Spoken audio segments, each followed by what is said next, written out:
Hello guys, welcome sa ating bagong video tutorial. Na tututuro natin sa inyo ngayon ay yung intro tutorial ng kantang Antukin ni Rico Blanco. Okay? So meron tayong tutorial ito guys, last 4 years ago pa. So ito na yung nakahiwalay na intro tutorial, no? So kung gusto niyo matutunan yung full chords ito, ay puntahan niyo sa isang video natin. Okay?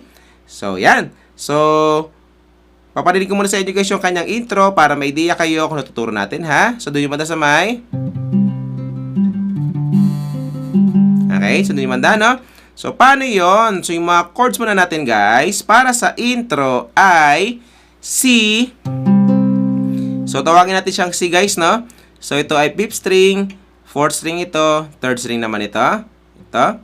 Tapos yung 1st string tsaka 2nd string ay walang ipit yan. Ayan, no? Ito lang ipitin nyo, no? Hindi siya naka-bar chords, no? Ayan. Tapos pupunta tayong D minor. So ito lang guys, ililipat nyo lang to dito, no? Ayan. Ito pa rin, 5th string, 4th string, 3rd string ito. Tapos yung A minor, iakyat nyo lang ito. Ayan, ganyan. Okay? So ulitin natin, C, ganito.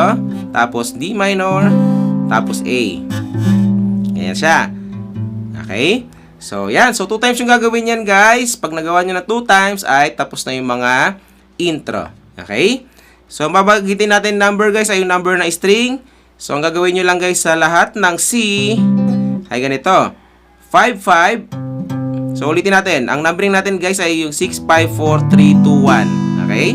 So, ang gagawin nyo lang ay 5, 5. Tapos 4, 4. Tapos 3, 3. And then 4, 4. Okay? So, ulitin natin. 5, 5, 4, 4, 3, 3, 4, 4.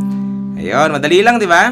Tapos, sa D minor naman, parehong-pareho lang din, na iba lang itsura ng daliri. So, 5, 5, 4, 4, 3, 3, 4, 4. Okay? So, yan. So, all in all, simula sa C, ay meron na tayong ganito. So,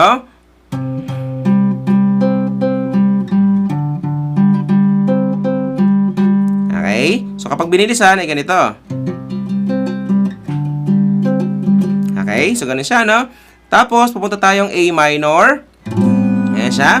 So, medyo mahaba ito, guys. Ang gagawin nyo lang, guys, sa A minor ay 6, 6. Tapos, 4, 4. 3, 3, 4, 4. 3, 3, 4, 4. Yan, medyo mahaba, no? So, ulitin natin. 6, 6, 4, 4, 3, 3. Tapos, 4, 4, 3, 3. And then, 4, 4. Tapos, yung pinakadulo guys, yung 2255, ibig sabihin, pag nasa bracket ay yung number ng fret. So, ibig sabihin, pangalawa siya ng, 2nd fret siya ng 4th string. Ito, 2nd fret ng 4th string, kaya nilagyan ko ng 4 sa gilid. 2, 2 ng 4th string, tapos 5, 5. 5, 5, no? So, ito yung fret guys, so yung box, no? So, 2, 2, tapos 5, 5. Okay? So, ulitin natin yung A minor, kabuuan, ay meron tayong ganito. So,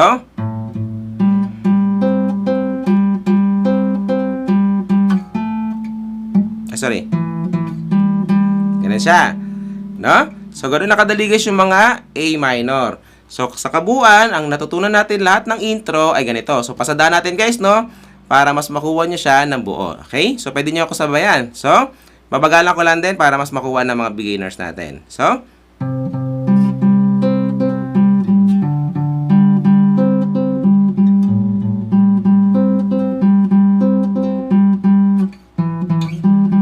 okay, tapos ulitin nyo uli yun. So,